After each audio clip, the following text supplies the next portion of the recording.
She looks tragic, but she's very happy about her new sweater. Not the rabbit, the child.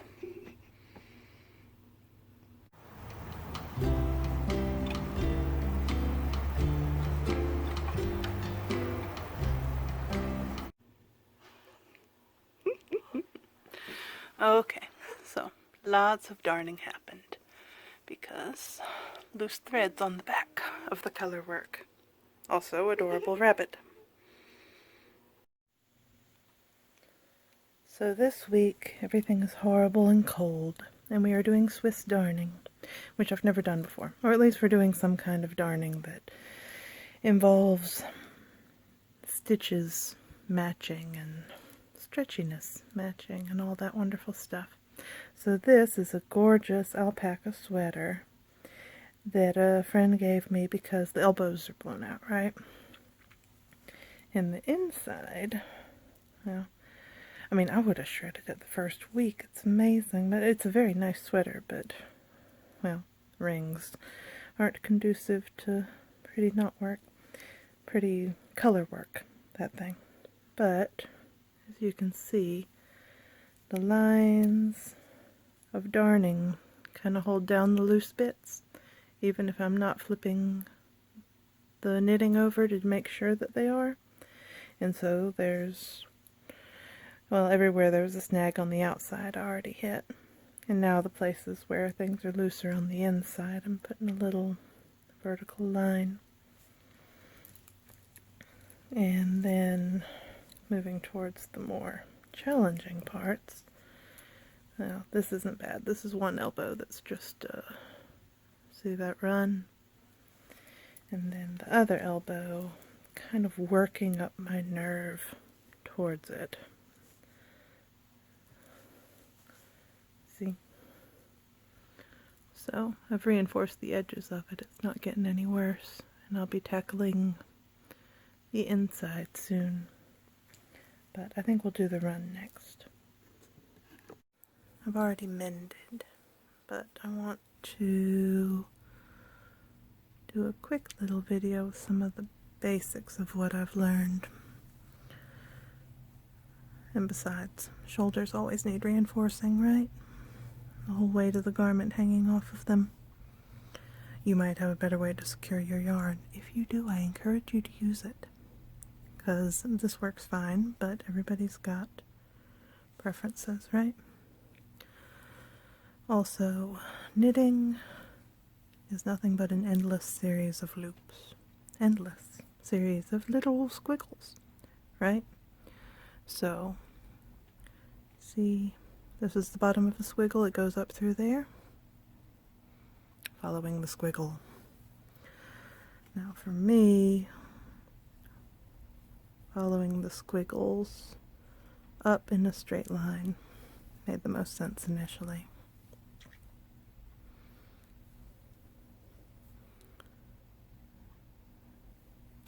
See, like that.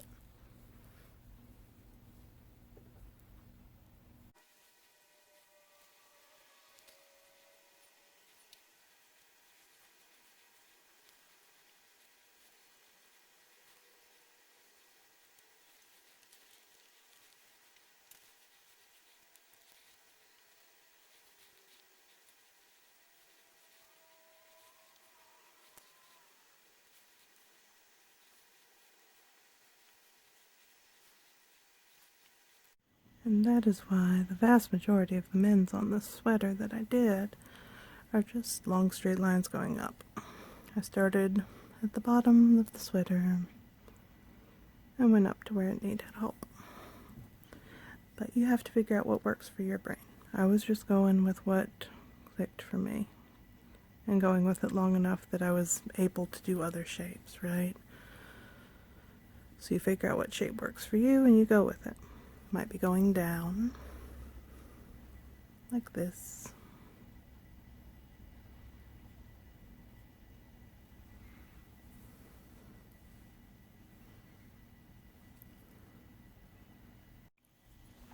Or maybe sideways. I don't know why this one took so long to click in my head, but it did. I know it's easy. The important thing is start somewhere the knitting is intact, somewhere it needs help but still exists. And then after you're totally comfortable, you can move on to other things, like giant holes. I had a run in one giant hole in this one. Let's see. Sideways probably goes the fastest if you can get your brain to cooperate. My brain was initially unwilling. That's okay though. It clicked. Now we're going back up again, because we're putting a square patch right at the shoulder. I'm being crafty and sneaking up on the run from the side. Hopefully it'll work out. So when I first decided to try this, I did some reading, watched a few different videos. I decided that going straight up the line of V's looked easiest, most intuitive. Now that I've been doing it for a minute, I started experimenting, and I can also go down and to the left and to the right, and all of this is very exciting. But initially, I just picked the direction that was easiest, and that seemed easiest for the way my brain works, and just went with that for a while. Okay? I'm saying that's probably a good idea in general.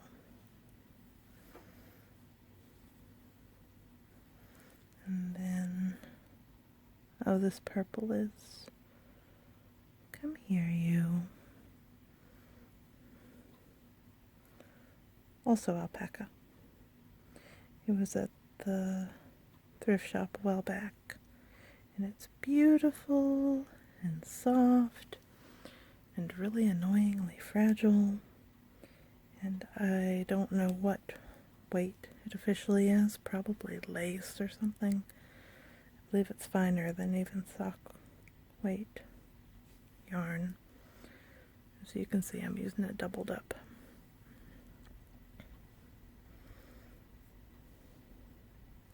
There we go.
And here we are back again, except we're calling this the reveal.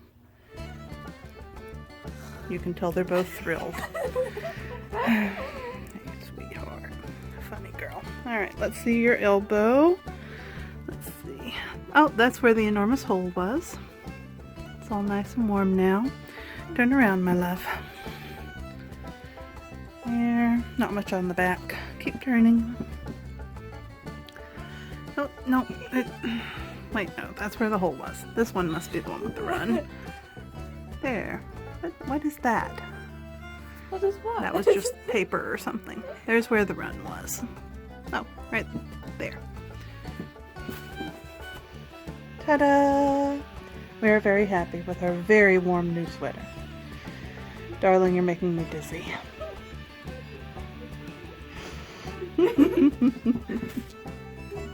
Hey, sweet. Oh, you're about to mutiny, aren't you? You're about to mutiny. They're both of us. Both of you. Very well. So it's stupid and cold and January, and there's nothing going on in the garden right now. So if we want bonus footage, I guess you're getting more books. This is a book that exists. Weird niche subject. Niche? Niche? Something like that. Anyhow, sorry about that. So, an awful lot of the book is devoted to the bread recipe. On the other hand, it walks you through all kinds of information on how to build a cool bread oven out of dirt and junk from your yard. See? Bread oven. It gets into chimneys. Oh, there it is. But the chimneys are optional. Gets into how to make a, what do you call it? Pizza peel? For shoving bread in there. Or pizzas in there. There. Shirtless hippies, which are mandatory in this sort of book. A handful of color pictures. Information about sculpting them into like crazy fire-breathing dragons. Oh yeah, here's the bread recipe stuff. Oh, that'll be plastering information.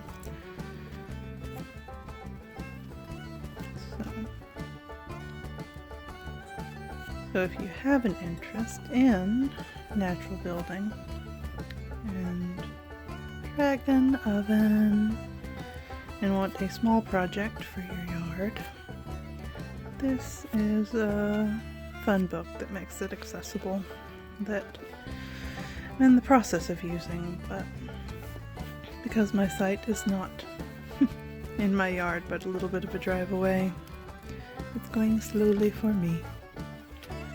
Q&A, resources, well done. This one, and in case someone actually has a lot of books out, this one, here we go, is more of a, oh, there's regions at the beginning, and then we get into plant list. See? Alphabetical by column and name, covering an awful lot of territory. I have no idea what a California laurel is. I'm betting some of y'all do. Cedar. Cedar's nice and familiar. Chokecherry. See? Pretty pictures. Some information.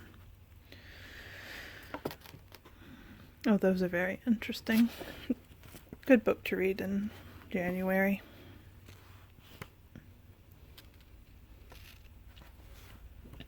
For, I don't know, wildcrafting or wanting to learn sagebrush. I've seen that once or twice. Not something that grows here. Saw palmetto. There we go. I'm growing that. So, sweetgrass, I'm betting. Yep, not something that grows here. Thistle, something that grows everywhere.